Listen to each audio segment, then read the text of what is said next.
Hello everyone, welcome to Bioverse channel. Last lecture मध्ये आपण बघितलं होतं डेव्हलपमेंट ऑफ मायक्रोस्पोर म्हणजेच मेल गॅमेट बघितलं होतं. आजच्या लेक्चरला आपण बघणार आहे development of the female gamete, right. तर यामध्ये त्याच्या आधी आपण बघणार आहे फिमेल रिप्रोडक्टिव्ह स्ट्रक्चर जे आहे त्याविषयी बघणार आहे. आता female reproductive structure or the whorl of flower जे आहे त्यालाच आपण काय म्हणतो, गायनोशियम ऑर द पिस्टिल असं आपण म्हणत असतो. काय म्हणायचं त्याला, गायनोशियम, आणि त्यालाच नाव आहे पिस्टिल असं. ओके, तर त्यानंतर बघणार आहे individual member of gynoecium is called as a carpel. त्यालाच म्हणायचंय मेगास्पोरोफिल असं म्हणायचं. त्याला काय म्हणायचंय, मेगास्पोरोफिल. ओके, जर इंडिव्हिज्युअल मेंबर गायनोशियमचा जो आहे त्याला मेगास्पोरोफिल, म्हणजे टोटल जो काही फ्लावरचा फिमेल रिप्रोडक्टिव्ह पार्ट आहे त्याला गायनोशियम किंवा आपण काय म्हणणार आहे, पिस्टिल असं म्हटलं जातं. आणि त्यामधला एक एक जे काही मेंबर्स असणार आहेत तर त्याला काय म्हणायचे, मेगास्पोरोफिल म्हणायचे. आता टिपिकल कार्पेल्स जे आहेत तर त्यामध्ये 3 पार्ट्स असणार आहेत. तर ovary, style and stigma. Okay, gynoecium part जो आहे टिपिकल त्यामध्ये 3 पार्ट्स इन्क्लूड होतील, ovary, style and stigma. Ovary, style and stigma, these are the carpels of the gynoecium. आपण काय म्हणले, टोटल जो काय फ्लावर आहे त्याचं फिमेल रिप्रोडक्टिव्ह पार्ट आहे त्याला गायनोशियम म्हणायचे किंवा पिस्टिल म्हणायचे. आता या पिस्टिल मध्ये किंवा गायनोशियम मध्ये 3 पार्ट इन्क्लूड होतात. त्या 3 पार्टला, इंडिव्हिज्युअल पार्टला आपण काय म्हणतोय, मेगास्पोरोफिल म्हणतोय. आणि या मेगास्पोरोफिल मध्ये 3 कार्पेल्स आहेत, म्हणजे 3 पार्ट इन्क्लूड होणार आहेत. ओव्हरी, स्टाईल आणि स्टिग्मा हे 3 पार्ट्स इन्क्लूड होत आहेत. तर आपल्याला त्याचे स्ट्रक्चर जे आहे ते बघायचे. आता फ्लावर विथ मेनी 3 कार्पेल्स, एखादं फ्लावर जे ज्यामध्ये हे मेनी कार्पेल्स जे हे मेनी आहेत, खूप सारे, तर त्या फ्लावरला आपण काय म्हणणार आहे, apocarpous flower. Okay, flowers with many आणि फ्री आहेत, खूप आहेत आणि ते पण कसे आहेत, फ्री आहेत, त्याला म्हणायचे apocarpous flower. Example is a michelia and the flower with many carpels, आणि खूप सारे कार्पेल्स आहेत बट ते कसे आहेत, एकदम फ्यूज टुगेदर आहेत, त्याला म्हणायचे सिनकार्पस फ्लावर. ओके, अपोकार्पस आणि सिनकार्पसचा डिफरन्स समजतोय का? अपोकार्पस म्हणजे काय, flower with many carpels but they are free आहेत ते एकमेकांपासून. एक्झाम्पल मिचेलिया. आणि सिनकार्पस मध्ये काय आहे, flower with many carpels which are fuse together, एकत्र काय झालेत, फ्यूज झालेत. एक्झाम्पल काय, ब्रिंजलचं फ्लावर जे आहे तर ते आपल्याला सिनकार्पस दिसत असतं. तर number of ovules in the ovary जे आहे हे काय असतं, व्हॅरी होतं. म्हणजे ओव्हरी जी आहे, ओव्हरी फिमेल रिप्रोडक्टिव्ह, आपण गायनोशियम मध्ये बघितलं काय काय आहेत कार्पेल्स, तर त्यामध्ये येईल ओव्हरी, हे असतं स्टिग्मा, आणि हा पार्ट जो असतो तो असणार आहे स्टाईल.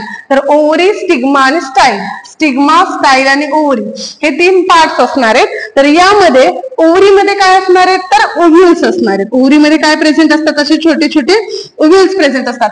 काही ओव्हरी मध्ये एकच ओव्ह्यूल प्रेझेंट आहे, त्या ओव्हरीला म्हणायचं युनिओव्ह्युलेटेड ओव्हरी म्हणायचं. आणि काही जी ओव्हरी आहे यामध्ये खूप सारे मल्टिपल ओव्ह्यूल्स प्रेझेंट असतील तर त्याला काय म्हणायचे, मल्टी ओव्ह्युलेटेड ओव्हरी असं म्हणायचं. आता नंबर ऑफ ओव्हरी जे तर ते व्हॅरी होणार आहे. प्रत्येक प्लांट वाईज आपल्याला ते काय दिसणार आहे, वेगवेगळे दिसणार आहे.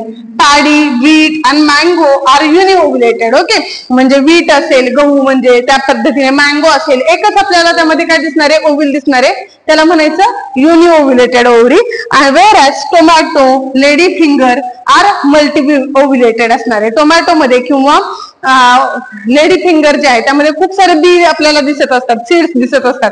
म्हणजे ही ओव्हरी कशी असणार आहे, मल्टी ओव्ह्युलेटेड ओव्हरी जी आहे ही आपल्याला दिसत असते. बघितलं आपण, काय बघितलं आता, ओव्हरी जी आहे यामध्ये खूप सारे कार्पेल्स असतील, फ्लावर जे त्यामध्ये खूप सारे कार्पेल्स आहेत आणि ती फ्री असतील त्याला म्हणायचे अपोकार्पस. फ्लावर जे यामध्ये खूप सारे कार्पेल्स आहेत बट ते फ्यूज आहेत त्याला म्हणायचं सिनकार्पस. त्यानंतर बघितलं ओव्हरी जे आहे यामध्ये ओव्ह्यूल्स आहेत, काही ओव्हरीमध्ये काय आहेत, सिंगल ओव्ह्यूल आहे त्याला म्हणायचं युनिओव्ह्युलेटेड. काही ओव्हरीमध्ये मल्टिपल ओव्ह्यूल्स आहेत त्याला म्हणायचं मल्टी ओव्ह्युलेटेड ओव्हरी. युनिमध्ये आपण एक्झाम्पल बघितलं बीट किंवा मँगो, आणि मल्टी ओव्ह्युलेटेड मध्ये आपण टोमॅटो, चिलीज किंवा आपण लेडी फिंगरचं एक्झाम्पल लक्षात ठेवू शकतो. आता आपण बघूयात स्ट्रक्चर ऑफ अॅनाट्रोपस ओव्हिल बघूयात. Structure of anatropous ovule. Okay, different types of ovule असतात. ओव्हिल बघितलं आपण, तर ओव्हरी जे आहे त्यामध्ये खूप सारे ओव्हिल्स आहेत आणि हे ओव्हिल जे आहेत हे वेगवेगळ्या टाइपचे ओव्हिल्स असतात. पण आपल्याला सिलेबस मध्ये हे तुम्हाला जास्तीत जास्त अॅनाट्रोपस ओव्हिल बद्दल दिलेलं आहे, कारण की अॅनाट्रोपस ओव्हिल जे most of the flowering plant मध्ये अशा टाइपचा ओव्हिल जे ते दिसत असतो तो आहे अॅनाट्रोपस ओव्हिल. तर अन ओव्हिल is the integumented megaspore sporangium of the seed bearing the plant. Okay, तर हा काय आहे, इंटिग्युमेटेड मेगास्पोरेंजियम आहे सीड बिअरिंग प्लांट मध्ये, म्हणजे ज्या प्लांट मध्ये सीड असणारे अशा प्लांट मध्ये हे ओव्ह्यूल जे ते प्रेझेंट आपल्याला दिसणारे. Angiosperm anatropous ovule is the most common type of ovule. का बरं हाच ओव्हिल तुम्हाला स्टडी करायला दिला, दुसरे का दिले नाहीयेत? कारण अँजिओस्पर्मिक प्लांट मध्ये, फ्लावरिंग प्लांट मध्ये, मोस्ट ऑफ द प्लांट मध्ये आपल्याला अनाट्रोपस टाइप ऑफ द ओव्हिल जो आहे तो दिसत असतो. तर अनाट्रोपस ओव्हिल जो आहे हा कसा असतो, याचा मायक्रोपाईल एंड जो आहे हा डाऊनवर्ड डायरेक्शन असतो. हा एंड काय आहे, मायक्रोपाईल एंड आहे. आणि हा एंड काय असतो, चलाझल एंड. तुम्ही बघू शकता डायग्राम मध्ये हा जो अशा पद्धतीचा एंड दिसतोय हा आहे मायक्रोपाईल एंड, आणि वरच्या साईडला दिसतोय हा एंड कसला आहे, चलाझल एंड. हा आहे मायक्रोपाईल आणि हा आहे चलाझल. आता अनाट्रोपस ओव्हिलचा मायक्रोपाईल एंड हा नेहमी डाऊनवर्ड डायरेक्शनला असतो, नेहमी डाऊनवर्ड डायरेक्शनला असतो. आणखीन काय काय असतं अनाट्रोपस ओव्हिल मध्ये, तर यामध्ये आपण बघूयात. हे काय आहेत, अँटीपोडाल्स आहेत, हे सेकंडरी न्यूक्लियस आहे, इथं ही काय आहे टोटल एम्ब्रिओ सॅक आहे, इकडे दोन काय आहेत, आणि ही काय आहे सिनर्जिड सेल्स आहेत, मध्ये आहे एक सेल आहे. त्यानंतर हे आउटर इंटिग्युमेंट, हे आहे इनर इंटिग्युमेंट, हिलियम, फ्युनिकल, आणि हा काय असणार आहे, प्लासेंटा असणार आहे. वन बाय वन आपण या डायग्राम मध्ये काय काय पार्ट आहेत बघायचे. खूप इम्पॉर्टंट डायग्राम आहे, तुम्हाला लेबलिंगला विचारलं जाऊ शकतं किंवा स्ट्रक्चर ऑफ अनाट्रोपस ओव्हिल जे तर ते एक्सप्लेन करायला विचारलं जाऊ शकतं. आता फॉर्मेशन ऑफ मेगास्पोर. मेगास्पोर म्हणजे काय, एग. मायक्रोस्पोर म्हणजे काय होतं, पोलन. लक्षात ठेवायचंय, मेल गॅमेटोफाइटला काय म्हणायचंय, मायक्रोस्पोर, आणि फिमेल म्हणजे जे काय एग आहे त्याला काय म्हणायचं, मेगास्पोर. एग आहे, that is megasporogenesis and development of the female gametophyte takes place inside the ovule. ओव्हिल मध्ये काय होते, मेगास्पोरोजेनेसिस होते, म्हणजे एग फॉर्मेशन कुठं होणार आहे, ओव्हिल मध्ये होणार आहे. It consist of two parts. कोणते टू पार्ट्स आहेत, स्टॉक अँड बॉडी. तर ओव्हिल जे आहे त्याचे दोन मेन पार्ट्स कोणते आहेत, स्टॉक आणि बॉडी. तर स्टॉक काय असणार आहे, तर बघा हा काय असणार आहे, फ्युनिकल जो आहे, फ्युनिकल पार्ट जो आहे तो काय असणार आहे, स्टॉक असणार आहे. आणि ही जी काय अनाट्रोपस ओव्हिलचा बाकीचा पार्ट आहे याला काय म्हणायचं, बॉडी. हा जो बाकीचा पार्ट आहे याला म्हणायचं बॉडी, आणि हा फ्युनिकल आहे याला काय म्हणायचं, स्टॉक. आता स्टॉक जो आहे तर तो काय करणार आहे, प्लासेंटा आणि बॉडी यांच्यामधलं अटॅचमेंट काय असणार आहे, स्टॉक. म्हणजे जसं प्लांट मधलं स्टेम जे आहे ते काय असणार आहे, रूट आणि बाकीच्या ट्रंक्स आहेत त्यामधले अटॅचमेंट असणार आहे. त्या पद्धतीनेच प्लासेंटा जो आहे तर ते रूट समजा, आणि त्या पद्धतीने ही जी काही बॉडी असणार आहे याला अटॅचमेंट काय असणार आहे, स्टॉक. मग बॉडी आणि प्लासेंटा यांच्यामध्ये, बॉडी आणि प्लासेंटा यांच्यामध्ये अटॅचमेंट काय आहे, फ्युनिकल हे असणार आहे. ओके, तर फ्युनिकल झालं. आता हे ओव्हिलला जे आहे तर ते अटॅच असणार आहे, आणि हे सीड मध्ये पण आपल्याला काय दिसणार आहे, याचा एक्झिस्टन्स जो आहे तर तो आपल्याला फ्युनिकलचा दिसत असतो. कारण जे आहे तर it persist in seed also called as a raphe. Okay, हा सीड मध्ये पण आपल्याला फ्युनिकलच जो आहे तो दिसत असतो. The point of attachment of funicle with the body of the ovule is called as hilum. आता फ्युनिकल, ओके, प्लासेंटाला काय अटॅच आहे, फ्युनिकल, आणि फ्युनिकल कशाला अटॅच आहे, बॉडीला. मग ज्या पॉइंटला बॉडी आणि फ्युनिकल यांच्यामध्ये अटॅचमेंट आहे, ज्या पॉइंटला बॉडी आणि फ्युनिकल यांच्यामधले अटॅचमेंट आहे अशा पॉइंटला काय म्हणायचंय, हिलियम असं म्हणायचे. ओके, म्हणजे बॉडी आणि फ्युनिकल यांच्या अटॅचमेंट पॉइंट याला काय म्हटलंय आपण, हिलियम असं म्हटलंय. ओके, याला म्हटलंय आपण हिलियम. आता बघा तर बॉडी बद्दल बघूया. आता बॉडी काय आहे, body of the ovule consist of the following parts. ओव्हिलची जी काय बॉडी आहे यामध्ये काय काय पार्ट्स येतात, ओके, तर यामध्ये कोणकोणते पार्ट्स येतात हे आपण आता बघूया. तर यामध्ये येणार आहे, पहिला पार्ट असेल न्यूसेलस. पहिला पार्ट काय आहे, न्यूसेलस. हा जो पार्ट आहे न्यूसेलस तर तो बघा हा काय असणार आहे, हा न्यूसेलसचा पार्ट असणार आहे. हा काय आहे, न्यूसेलस पार्ट आहे. बघा हा जो दिसतोय ना असा डायग्राम मध्ये तर हा काय आहे, न्यूसेलस आहे. ओके, हा काय आहे, न्यूसेलस आहे. इथे लेबल केलेलं आहे बघा, न्यूसेलस. तर न्यूसेलस जो आहे it forms a central mass or bulk. हा central mass or the bulk of the ovule जे ते फॉर्म करणारे megasporangium proper. It consist of many diploid parenchymatous cells. यामध्ये सगळ्या खूप साऱ्या अशा पॅरेनकायमॅटस सेल्स ज्या आहेत तर त्यापासून हा बनलेला असणार आहे. तर ह्या सगळ्या सेल कशा आहेत, डिप्लॉयड आहेत. One of this cell become active and functions as a megaspore mother cell. एक यामधलीच सेल जे आहे एक ऍक्टिव्ह बनते आणि ही मेगास्पोर मदर सेल म्हणून ऍक्ट होत असते. बघा न्यूसेलस बद्दल मी परत एकदा सांगते. न्यूसेलस काय आहे? हा सगळा सेंट्रल मास जो आहे हा काय आहे? न्यूसेलस आहे.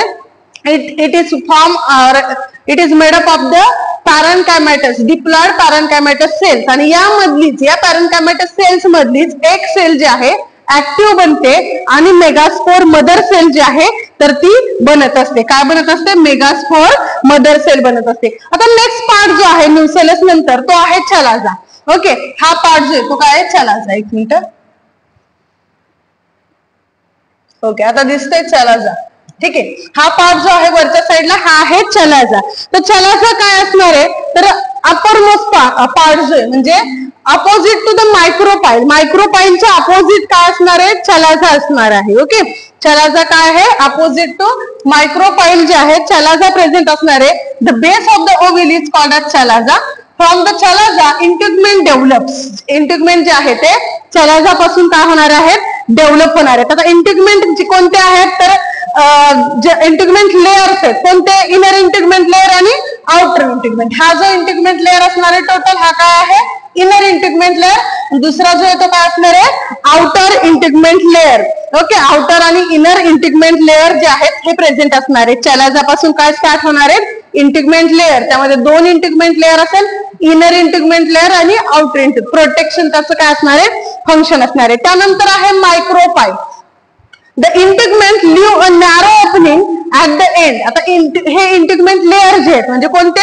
इनर इंटिग्मेंट लेअर आणि outer integument layer. Inner integument आणि आउटर यांच्यामध्ये एक नॅरो एंड राहिले न्यूसेलस कडे. हा कुठून इथून काय होते? Start nucellus. ओके, थोडं खाली घेते म्हणजे लक्षात येईल. तर हा जो नॅरो एंड राहणार आहे इथं, एक ओपनिंग राहणार आहे इथं, याला म्हणायचंय मायक्रोपाईल. हा जो नॅरो ओपनिंग असणार आहे याला काय म्हणतो आपण? मायक्रोपाईल असं म्हणायचंय. ओके,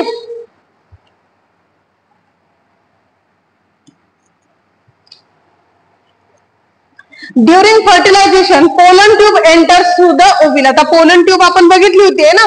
पोलन ट्यूबचं स्ट्रक्चर अशा पद्धतीने आपण ड्रॉ केलं होतं. तर ही काय आहे? Pollen tube. आणि यामध्ये काय असणार आहेत? दोन मेल गॅमेट्स असणार आहेत. आणि ही पोलन ट्यूब जी आहे ही एंटर कुठनं होणार आहे? मायक्रोपाईल जी बेसल रिजन मध्ये डाऊनवर्ड डायरेक्शन मध्ये जो काय मायक्रोपाईल आहे यामध्ये ही पोलन ट्यूब काय होणार आहे? इन्सर्ट होणार आहे. हे झालं मायक्रोपाईल. त्यानंतर आहे एम्ब्रिओसाइट. In mature oval inside the ovary, oval shape haploid embryo sac is present and that is called as a embryo sac. Okay, ही काय आहे? Embryo sack. ही काय आहे?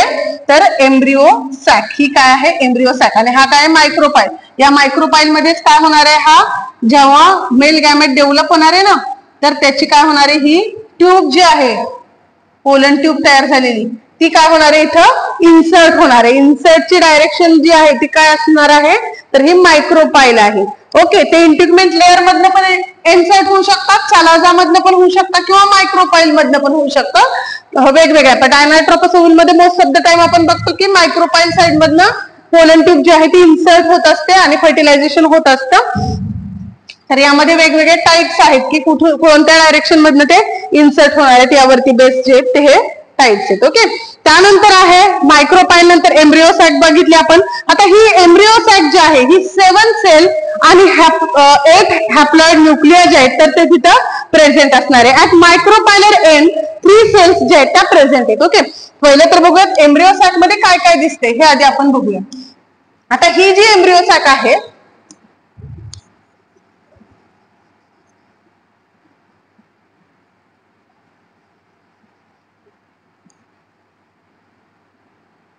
ओके, ही जी एम्ब्रिओ सॅक आहे ही किती सेल्स आहेत? त्यामध्ये 7 सेल आहेत म्हटले किंवा 8 न्यूक्लियाइज आहेत. 7 सेल कोणत्या आहेत? 1, 2, 3, 4, 5, 6 आणि 7. किती सेल्स दिसले आपल्याला? 7 सेल्स आहेत. आता 7 सेल्स आहेत आणि 8 न्यूक्लिया आहेत. 8 न्यूक्लिया कशा आहेत बरं? तर ह्या 1, 2, 3, 4, 5, 6 आणि ही जी काय 7 नंबरची सेल आहे ही कसली सेल आहे? सेकंडरी न्यूक्लियस आहे. म्हणजे यामध्ये 2 पोलार न्यूक्लियस फ्यूज झालेत. म्हणजे ही कसली सेल आहे? डिप्लॉइड आहेत. म्हणजे डिप्लॉइड सेल आहे ही सेल जी आहे सेकंडरी न्यूक्लियसची ती डिप्लॉइड आहेत. म्हणजे न्यूक्लियाय किती झाले? 8 न्यूक्लियाय. हे सेंटेन्स लक्षात ठेवायचे इम्पॉर्टंट आहे. Embryo sac of anatropous ovule is 7 cell 8 nucleated. Cells किती आहेत? 7 आणि न्यूक्लियाय किती आहेत? 8 आहेत. ओके, म्हणजे एम्ब्रियो सॅक मध्ये काय आहेत? 7 सेल आहेत, 8 न्यूक्लियाय. कोणत्या 7 सेल्स आहेत? वरती बघा 3 सेल्स दिसतात. There are 3 cells in the upper region that are called as antipodals. त्याला काय म्हणायचे? अँटीपोडल. आता खालच्या साईडला बघितलं तर परत एकदा 3 सेल दिसतात. या 3 सेल मध्ये या कडेच्या आहेत ना, कडेच्या 2 इकडे एक आणि इकडे, याला म्हणायचे सिनर्जिड. कडेच्या दोन्हीला काय म्हणायचं? सिनर्जिड. आणि मध्ये जे आहे तिला म्हणायचं एग. मध्ये जे एग म्हणजे फर्टिलायझेशन मध्ये फर्टिलायझेशन कोण करणार आहे? तर एग सेल करणार आहे. आणि मधली जी आहे ही आहे पोलार न्यूक्लियर. तो डिप्लॉइड असणार आहे कारण 2 पोलार न्यूक्लियरचं काय झालंय तिथं? फ्युजन झालेलं असणार आहे. म्हणजे embryo sac is 7 cell 8 nucleated. त्यामधले 3 आहेत अँटीपोडाल्स ऍट अपर साइड आणि डाऊनवर्ड डायरेक्शन मध्ये 3 आहेत. त्यामधले 2 जे आहेत कडेचे ते आहेत सिनर्जिड. मध्ये असेल एक सेल आणि पोलार न्यूक्लिया जो आहे तो काय असणार आहे? इथं प्रेझेंट असणार आहे. हे झालं एम्ब्रियो सॅक बद्दल.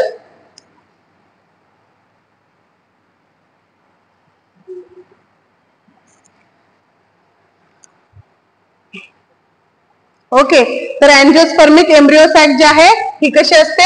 मोनोस्पोरिक असते. ही कशी आहे? मोनोस्पोरिक आहे. एंडोस्पोरिक आहे. 7 सेल आहे आणि 8 न्यूक्लिएटेड आहे. हे सेंटेन्स जे आहे हे एमसीक्यू ला वगैरे विचारलं जाऊ शकतं एम्ब्रियो सॅक बद्दल, तर ते लक्षात ठेवा. आता फंक्शन्स बघूया. तुम्हाला प्रॅक्टिकलला पण काय केलं जातं? स्पॉटिंगला ओव्हिल अनाट्रोपस ओव्हिल ठेवलं जातं आणि कुठल्या तरी पार्टला आरो केला जातो आणि त्याचे फंक्शन्स लिहा म्हटलं जातं. किंवा थेरीला तर यावरती कंपल्सरी क्वेश्चन जो आहे तर तो विचारलाच जातो. एकतर मेल गॅमेटोफाइट डेव्हलपमेंट मायक्रोस्पोर बद्दल विचारतील किंवा मेगास्पोर म्हणजे अनाट्रोपस ओव्हिलचं जे काही स्ट्रक्चर आहे याबद्दल तुम्हाला काही ना काही विचारलं जाईल. ठीक आहे, त्या बघून बघूया functions of different parts of ovule. त्यामधलं पहिलं आहे फ्युनिकल. फ्युनिकल जे आहे attachment of ovule with a placenta on ovary wall. Funicle काय होतं? ओव्हरीला अटॅच होतं. मी परत एकदा इथे ड्रॉ करते म्हणजे तुमच्या लक्षात येईल.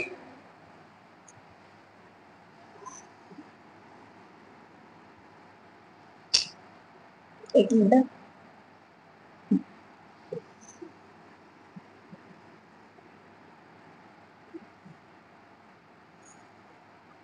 ओके,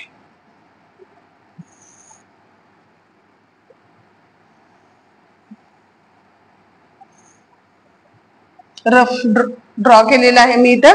तर ही जी अटॅचमेंट असणार आहे ही काय असणार? हा काय असणार आहे? प्लासेंटा असणार आहे. हे काय होतं? फ्युनिकल होतं. तर फ्युनिकल काय आहे? Attachment of placenta and body of the ovule. Body आणि प्लासेंटा यामधलं अटॅचमेंट काय आहे? फ्युनिकल. म्हणजे फ्युनिकलचं फंक्शन काय आहे? की अटॅच राहायचे प्लासेंटाला आणि conduction of food for the ovule. Placenta मधून काय होणार आहे? फूड जे आहे ते कंडक्ट करायचे आणि ते कोणाला द्यायचे? ओव्हिलला द्यायचे. हे फंक्शन कोणाचं असणार आहे? फ्युनिकलचं. दुसरं आहे न्यूसेलस. हा जो पार्ट आहे आतमधला तो आहे न्यूसेलस. ओके,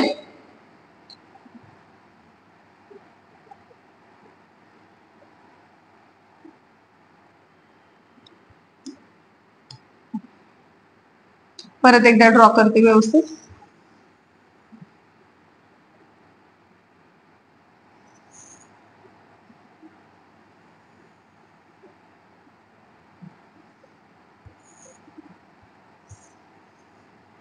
ओके, हा जो पार्ट असणार आहे बाहेरचा हा काय असणार आहे? हा आहे न्यूसेलस. न्यूसेलस कशापासून बनलाय? पॅरेनकायमॅटस सेल्स पासून बनलेला आहे. आणि हा काय करणार आहे? फिमेल गॅमेटोफाइट जो आहे न्यूसेलस मध्ये डेव्हलप करणार आहे. न्यूसेलस काय? फॉर्मेशन ऑफ फिमेल गॅमेटोफाइट जे आहे तर ते होणार आहे megasporogenesis and development of the female gametophyte. Female gametophyte कुठे डेव्हलप होणार आहे? न्यूसेलस मध्ये. त्यानंतर आहे इंटिग्युमेंट. आता इंटिग्युमेंट आपल्याला माहिती आहे 2 इंटिग्युमेंट लेअर आहे. आउटर इंटिग्युमेंट लेअर आणि आतमध्ये असणार आहे इनर इंटिग्युमेंट लेअर. ओके, तर त्या आउटर आणि इनर इंटिग्युमेंट लेअर आहे. After fertilization integument get covered into the seed coat. प्रत्येक सीड बरेचसे आपण बघतो त्याच्यावरती काय असतं, एक कव्हरिंग असतं, त्याला आपण सीड कोट म्हणत असतो. तर तो काय असतो, हा आउटर आणि इनर इंटिग्युमेंट लेअर आहे. आफ्टर फर्टिलायझेशन जेव्हा सीड तयार होणार आहे त्यावेळेसला हे जे लेअर आहेत हे सीड कोट मध्ये जे आहे ते कव्हर होणार आहेत. आउटर काय असणार आहे, त्याला टेस्टा म्हणतो आपण, आणि इनर टेगमेंट. सीड कोट जे त्यावरती हे दोन लेअर येणार आहेत. आउटर जो लेअर आहे तो काय फॉर्म करणार आहे, टेस्टा. इनर इंटिग्युमेंट लेअर काय फॉर्म करेल, टेगमेन. असे दोन लेअर जे आहे इंटिग्युमेंटचे आपल्या सीड वरती, सीड कोट मध्ये आपल्याला दिसतात. नेक्स्ट आहे micropyle. During fertilisation pollen tube enter the ovule through the micropyle. तर मायक्रोपाईल म्हणजे हा जो एंड आहे, इथून काय होणार आहे, आपली पोलन ट्यूब एंटर होणार आहे फर्टिलायझेशनच्या वेळेसला. ओके, तर सीड जर्मिनेशन होण्यासाठी त्यानंतर काय होणार आहे, मायक्रोपाईल जे आहे seed germination, water absorption and radical development जे आहे ही मायक्रोपाईल मध्ये होणार आहे. जेव्हा आपलं सीड जे आहे, सीड वरती हे स्मॉल ओपनिंग राहणार आहे मायक्रोपाईलचं, आणि हे मायक्रोपाईल ओपनिंग जे आहे, तर जेव्हा आपण सीड जर्मिनेशन होणार आहे तेव्हा वॉटरमध्ये आपण सोक करणार आहे, तेव्हा वॉटर जे काही एंटर होणार आहे सीड मध्ये, ते जे काही सॉलो होणार आहे, तर ते एंट्री ऑफ वॉटर मोस्टली कुठून होणार आहे, मायक्रोपाईल साइट मधनच होणार आहे. त्यानंतर आहे एग ॲपॅरेटस. एग ॲपॅरेटस काय आहे, egg is the female gamete, it takes part in fertilisation. Egg काय आहे म्हणजे इथं मध्ये जे आहे ना, हे काय असणार आहे, एग असणार आहे. ते काय आहे, फिमेल गॅमेट आहे आणि ते फर्टिलायझेशन मध्ये पार्ट घेणार आहे. आणि त्याचबरोबर filiform apparatus attract the pollen tube towards the egg apparatus. हे त्याचं काय असणार आहे, फंक्शन असणार आहे एग ॲपॅरेटसचं. एग ॲपॅरेटस बद्दल बोलायचं तर फिमेल गॅमेट आहे, fertilisation and development of zygote मध्ये त्याचं काय असणार आहे, मेन रोल असणार आहे. आणि एगच्याच कडेला आपल्याला काय दिसतं आहे, एगच्या कडेला दोन काय आहेत, तर सिनर्जिड्स जे तर ते आपल्याला इथं दिसणार आहेत. दोन जे आहेत ह्या सिनर्जिड सेल्स जे आहेत एग ॲपॅरेटस मध्ये आपल्याला दिसणार आहेत. तर सिनर्जिड्स काय करतील, ज्या वेळेसला ही पोलन ट्यूब आतमध्ये येतील त्यावेळेसला ते काय करतील, रप्चर होईल सिनर्जिड, आणि त्यामधला वॉटरी कंटेंट या मेल पोलन ट्यूब मध्ये जाईल, आणि वॉटरी कंटेंट मुळे काय होणार आहे, पोलन ट्यूब बस्ट होईल आणि मेल न्यूक्लियस जो आहे तो काय होणार आहे, बाहेर येणार आहे. त्यानंतर आहे पोलार न्यूक्लिआय. पोलार न्यूक्लिआय काय आहे, secondary nuclei fuse to with a male gamete during triple fusion. हा जो पोलार न्यूक्लिआय, इथं मध्ये जो पोलार न्यूक्लिआय असणार आहे, ओके, हे दोन असतात, म्हणजे दोन हॅप्लॉइड न्यूक्लिया प्रेझेंट असतात. नंतर ते काय होत आहेत, फ्यूज होत आहेत आणि डिप्लॉइड पोलार न्यूक्लिया तयार करतो. तर मेल गॅमेट आपल्याला किती भेटले होते, दोन भेटले होते. मेल न्यूक्लियस किती भेटले आपल्याला, दोन भेटले, आणि फिमेल एक तर एकच आहे. मग हे जेव्हा आतमध्ये इन्सर्ट होणार आहे त्यावेळेसला हा जो एक मेल गॅमेट आहे हा एक बरोबर काय होणार आहे, फ्यूज होणार आहे आणि फर्टिलायझेशन होणार आहे. आणि उरलेला दुसरा जो आहे तो काय होणार आहे, या पोलार न्यूक्लिआय बरोबर फ्यूज होणार आहे आणि ट्रिपल फ्युजन होणार आहे. ट्रिपल फ्युजन, हे डिप्लॉइड आहे आणि हा हॅप्लॉइड आहे, म्हणजे ट्रिप्लॉइड सेल जी तयार होणार आहे त्याला काय म्हणायचं, ट्रिपल फ्युजन असं म्हणायचे. तर पोलार न्यूक्लिया काय काय आहे आणि तो काय फॉर्म करेल, मग endosperm is a nutritive tissue in the seed. सीडच्या कडेने जी काही न्यूट्रिटिव्ह टिश्यू असणार आहे, एंडोस्पर्म असणार आहे, तो कोण फॉर्म करेल, मग हे ट्रिपल फ्युजन. हा पोलार न्यूक्लिआय आणि दुसरा राहिलेला एक मेल न्यूक्लिआय जे तो ट्रिपल फ्युजन करेल. त्यानंतर अँटीपोडाल्स. These are accessory cells which degenerate after fertilization. Okay, ह्या accessory cells आहेत इथे तीन, आणि या काय करतील, फर्टिलायझेशन नंतर त्या डिजनरेट होऊन जाणार आहेत. ओके, तर अशा पद्धतीने आपण अनॅट्रोपस ओव्हिलचं स्ट्रक्चर बघितलं. तर परत एकदा मी तुमच्यासाठी ते रिपीट करते, आपण काय काय डायग्राम मध्ये बघितलंय ते एकदा रिपीट करूयात. ओके, तर यामध्ये आपण पहिले तर बघितलं, यामध्ये काय आहे, हा काय आहे, प्लासेंटा आहे. प्लासेंटा आहे, हा काय आहे, स्टॉक आहे, आणि ही काय आहे, बॉडी आहे. स्टॉक आणि बॉडी हे दोन मेन पार्ट आहेत अनॅट्रोपस ओव्हिल मध्ये. तर प्लासेंटा आणि बॉडी यामधलं अटॅचमेंट काय, स्टॉक आहे. स्टॉक म्हणजेच काय आहे, फ्युनिकल आहे. आता फ्युनिकल बॉडीला अटॅच असणारा पॉइंट म्हणजेच काय असतं, हिलियम असतं. त्यानंतर काय आहे, इंटिग्युमेंट लेअर आहे. आउटर इंटिग्युमेंट लेअर आणि इनर इंटिग्युमेंट लेअर, हे दोन इंटिग्युमेंट लेअर आहेत प्रोटेक्शन साठी. त्याचबरोबर सीडकोट वरती टेस्टा आणि टेगमेन फॉर्म करण्यासाठी या दोन लेअरचा यूज आहे. त्याच्या आतमधला लेअर आहे न्यूसेलस. हा कशापासून बनलेला आहे, डिप्लॉइड पॅरेन्कायमॅटस सेल्स पासून बनला आहे. यामधलीच एखादी सेल ऍक्टिव्ह होणार आहे आणि आपलं मेगास्पोर मदर सेल फॉर्म करणार आहे. त्यानंतर आतमध्ये काय आहे, आतमधला जो पोर्शन आहे त्याला आपण काय म्हणले, एम्ब्रिओ सॅक. ही एम्ब्रिओ सॅक जी आहे ती कशी आहे, 7 सेल आहे आणि 8 न्यूक्लिआय. कोणत्या 7 सेल्स आहेत, 3 अँटीपोडल आहेत, 2 सिनर्जिड आहे, एक एग सेल आहे आणि एक पोलार न्यूक्लिआय. एक न्यूक्लिआय कसा, पोलार न्यूक्लिआय डिप्लॉइड आहे, बाकीचे सगळे काय हॅप्लॉइड आहे. त्यामुळे तिथे किती झाले, 8 न्यूक्लिआय तयार झाली. आणि बाकीचं आपण काय बघितलं, 1 बाय 1 त्यांचं फंक्शन्स बघितले. ओके, न्यूसेलस चलाझा आहे वरती ते पाहिलं आपण, एम्ब्रिओ सॅक बघितली आणि त्याच्यानंतर आपण functions of different parts of the ovule बघितलं. त्यामध्ये कशाचं फंक्शन पाहिलं आपण आता, पहिलं बघितलं तर फ्युनिकलचं. फ्युनिकल काय करतोय, अटॅचमेंट ऑफ ओव्हिल करतोय आणि बॉडी. त्यामुळे काय करणार आहे, प्लासेंटा थ्रू जे काही न्यूट्रिएंट्स लागणार आहेत ओव्हिलला ते प्रोव्हाइड करायचं काम करणार आहे. न्यूसेलस हे काय काम करणार आहे, फॉर्मेशन ऑफ फिमेल गॅमेट मध्ये हेल्प करणार आहे. इंटिग्युमेंट जे आहेत हे प्रोटेक्टिव्ह लेअर्स आहेत, आउटर आणि इनर इंटिग्युमेंट.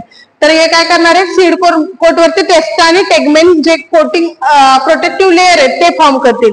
मायक्रोपाईल बघितलं, मायक्रोपाईल डाऊनवर्ड डायरेक्शनला जी काय पोर ओपन आहे त्याला काय म्हणतो, मायक्रोपाईल. त्याचं काय फंक्शन असेल, मेल ट्यूब जी आहे पोलन ट्यूब ती इन्सर्ट करण्यासाठी, त्याचबरोबर water absorption during seed germination. नंतर पोलार न्यूक्लिआय बघितलंय, त्यामुळे जेव्हा न्यूक्लिआय जे फ्यूज होणार आहेत त्यावेळेसला काय म्हटलंय, ट्रिपल फ्युजन जे होणार आहे, एंडोस्पर्म जो आहे तो न्यूट्रिटिव्ह एंडोस्पर्म डेव्हलपमेंटसाठी याचा रोल असणार आहे. आणि अँटीपोडल जे आहेत ह्या ऍसेसरी सेल्स आहेत ज्या फर्टिलायझेशन नंतर काय होणार आहेत, डिजनरेट होणार आहेत. अशा पद्धतीने आपण अनाट्रोपस ओव्हिल जे आहे तर ते इथं कंप्लीट केलेलं आहे. जर काही डाऊट असेल तर व्हिडिओ परत एकदा रिपीट बघा. थँक्यू.